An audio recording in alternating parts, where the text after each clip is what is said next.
Second video of the day. Nigga, I'm on a roll. I almost thought my way out of making this, but what the dude, whoever made Sakamoto Days, the way he wrote Uzuki, my GOAT. You the GOAT, my boy. You the GOAT. I gotta hand it to you. I can't even like say, you cannot downplay Sakamoto Days as just a very good action manga. It hit different. It hit different on me. It hit different. Like, this is one of the best villain players I've seen in a manga. Because, so what he's doing basically, we just gonna get into the plan first, and then I'm gonna talk about like the layers. I'm gonna talk about the layers behind Uzuki and everything. We gotta talk about it. So Uzuki, he first off, he got rid of the dude that's running the JAA. Good. Honestly, I was a little like disappointed in a way, because from the assassination tip in the museum, it seemed like it was something going on with dude, because when they tried to like blow him up, he was completely unscathed. So I'm thinking, oh, it's something weird about this guy. It might take a little bit more than what we may think to take him out. Nah. Got him out the way. He got him out the way smoothly. Ever since Uzuki not unlocked what's the name, Mr. Takamura's personality, clockwork. It's been clockwork, body after body, victim after victim. He been running through them. He a problem now. And so he takes dude out. Thank you. Didn't need him. Hated him. And then he gets on a broadcast on some Mysterio exposing Spider-Man's identity. Spider-Man's real name is Peter Parker. That nigga's such a sherm. He's such a sherm. He was such a sherm. But he gets on a broadcast and he's explaining his plan. So basically, boom, one, the Order is now working for X. They're now working with Slur. So now it's a mingling thing, because the leader of the Order, his whole thing is that he wants to make sure that assassinations are still going to be a big thing in the world. Like, the Age of Assassins should be always at the top. Assassins should always be at the top of the status quo. That's his thing. And with the world that Uzuki just created, it's going to become a thing where murder and violence, that's going to be a common trope in the world from now on. So assassinations are going to be so common nowadays that it's going to get to a weird point. So the world that Uzuki created is, he hops on the screen and he's like, I tried to always have faith that humans were like peaceful at nature. Like, yeah, bad things happen, but at the end of the day, we could finally get together. Eventually there will be good people one day that'll get together and they'll try to they'll make this world a better place. But you niggas showed me it ain't even worth it. It ain't even worth it. So this is what I gotta do to you. Because he said that goodness is an illusion, and that law and order is just, it's a false thing.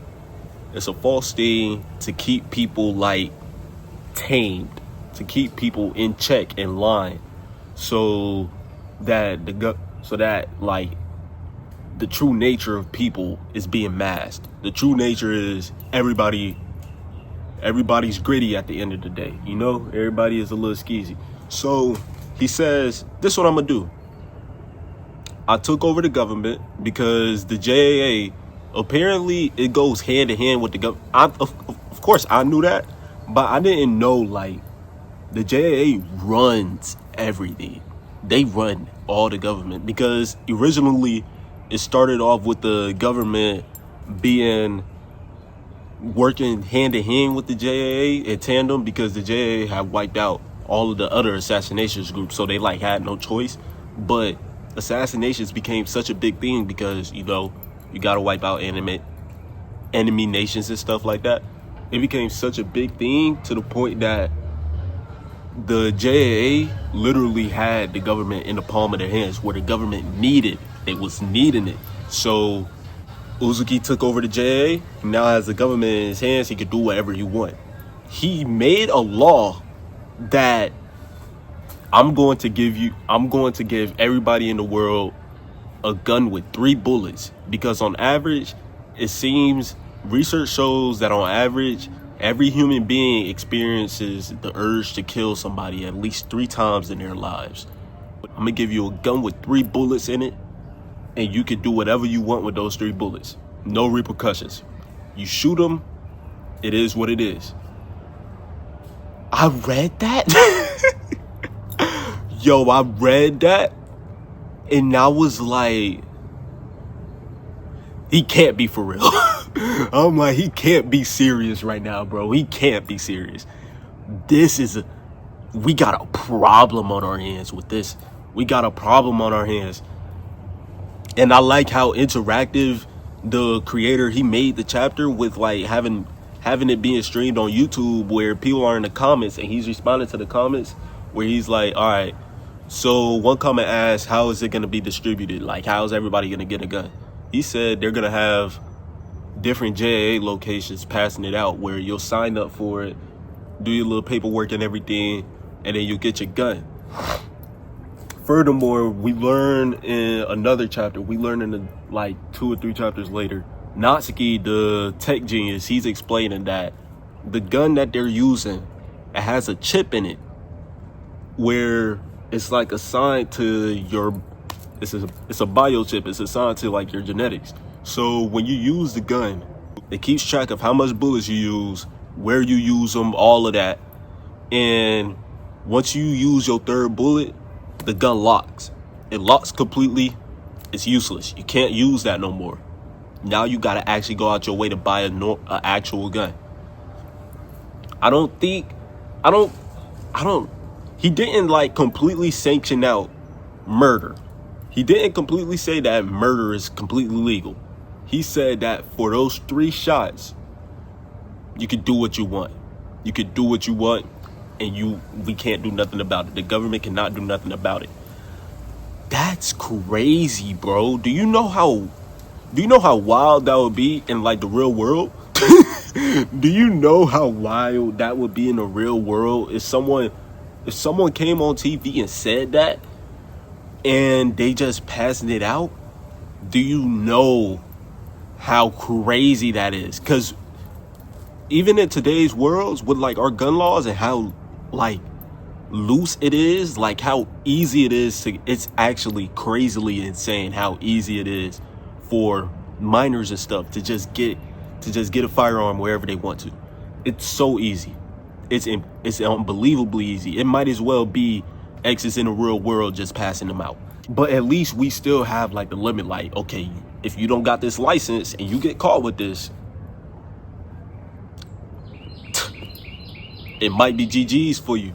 But the government, I feel like, even with our laws today, it's kind of working its way there with how loose, because to the point, I believe something came out with like 16-year-olds being able to carry if they want.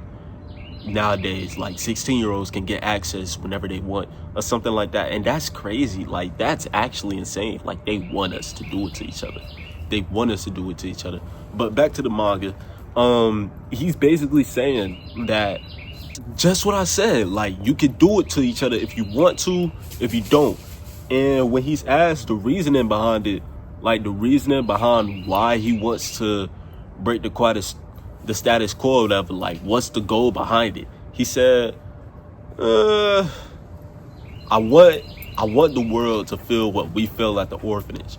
And yeah, in one way, like, you could say that's definitely the truth. But Uzuki, if you read the manga, his character isn't like that. He's a kind person. He's a kind heart. He doesn't like violence. He doesn't like the idea of murder or anything like that. You know, this plan doesn't sit right with him. Where he literally has the thought in his head, he was like, now, I gave y'all the option to do whatever y'all want. I've took away all the laws for it. It's in y'all hands now to see how y'all handle this. If I'm right, the world is just gonna break apart. This nation is gonna fall apart. But by the faith, if there is some goodness in this world, then we can get the world that Rion wanted. Where Rion, I'm assuming she wanted a world where assassinations just didn't exist. And I feel like that's what he's going for. Because he's not this type of person. This is a crazy plot for him to cook up. I love when plans are like this, when a character isn't just trying to like destroy the world just to destroy the world, or when they're mad and they just want a revenge scheme or something like that. It needs to be layers behind the shit. Where you break one thing, but you break a major thing, and then you're so hands off with it and you just let everything else fall apart. We get a count of how much people died in like a week. It was insane. It was insane. I think like over 5% of Japan had shot each other. A 5% body count just in the span, and it takes like 14% for a nation to begin to just fall apart to the point where there's no repair. So that was just in a week. And he gets a monologue. We get a montage of people just shooting each other. A dude with road rage. The dude in front of them has road rage. He's in an Uber. The driver's like, yo, he's doing this again? Dude in the passenger, hey, stop the car, I'm hopping out. Walk down, bow. That's one bullet. The dude at the bank, he's like taking advantage of shit, and he's ruining other people's chances to get like loans and everything to get their benefits because of his own selfish needs. The bank teller, clip, you're out of here. Then the bank teller's boss comes through and he's like, yo, you can't just be doing that. Like, you just shot someone. Because I get that he was misusing his benefits clearly, but you didn't have to kill him about it. Not trying to hear it. And then that causes a reaction of the lady coming through, and she shoots the dude that's just been going willy-nilly.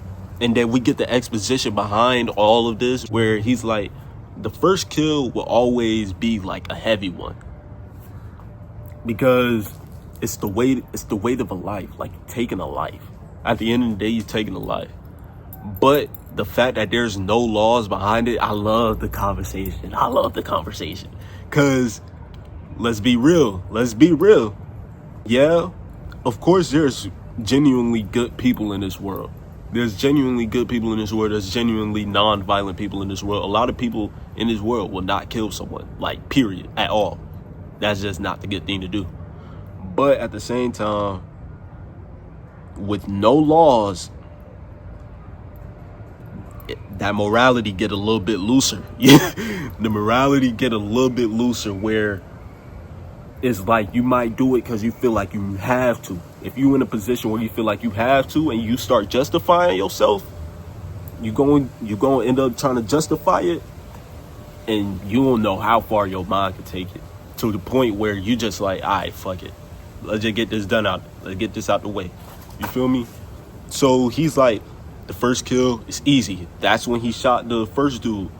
Then he's like, the second kill, you realize that there's no point going back. After the first kill, you realize you already done it once. You've already committed. That gun gets a lot lighter. The gun gets a lot lighter all of a sudden. It gets a lot loose. Where now the second kill is much easier. Boom. He annoyed him, got him out of here.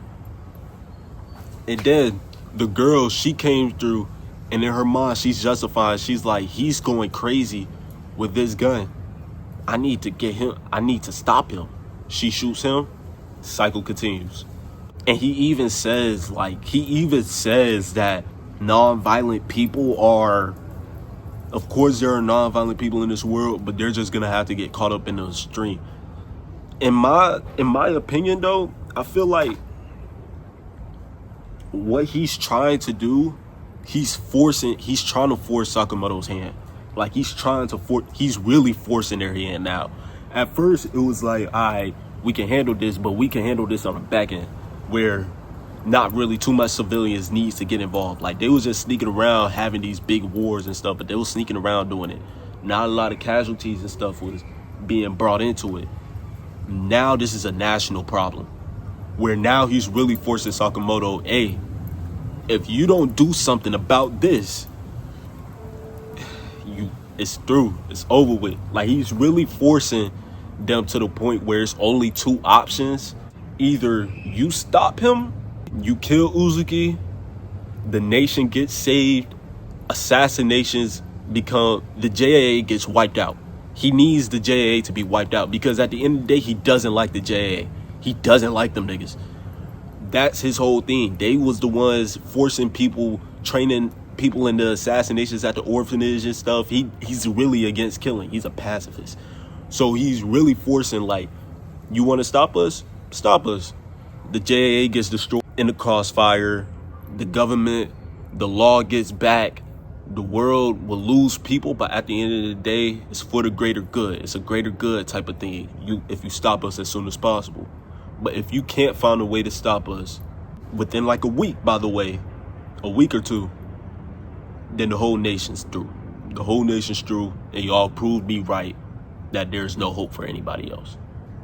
He's really forcing Sakamoto to make a move, because at the end of the day, we know what Sakamoto's like whole big plan is. His whole plan was to start a food chain, well, like a grocery store chain across the nation, and like, so that way he could like have a widespread economy and all that, to like trying to work his way up to make things right. But I don't know what they gonna do. Natsuki, he's gonna figure out something with the gun distribution. I feel like he's gonna be able to find a way to stop like the gun distributions, to be able to auto lock all the guns, try to like hack the biochips and everything like that. Like but this is crazy, bro. This is so crazy. I haven't heard a villain scheme like this in so long.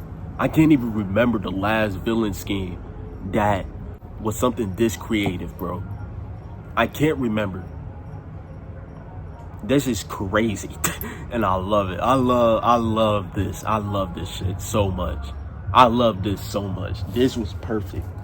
This is a perfect villain scheme. Uzuki is easily top 5 new gen villains. He's easily top 5. Yeah. He's not the 5th one, and he's not the 4th one. This is crazy. I don't know what they gonna do. I'm excited for it though. That's it for this one. Yo, boy, stay safe though. I'm out.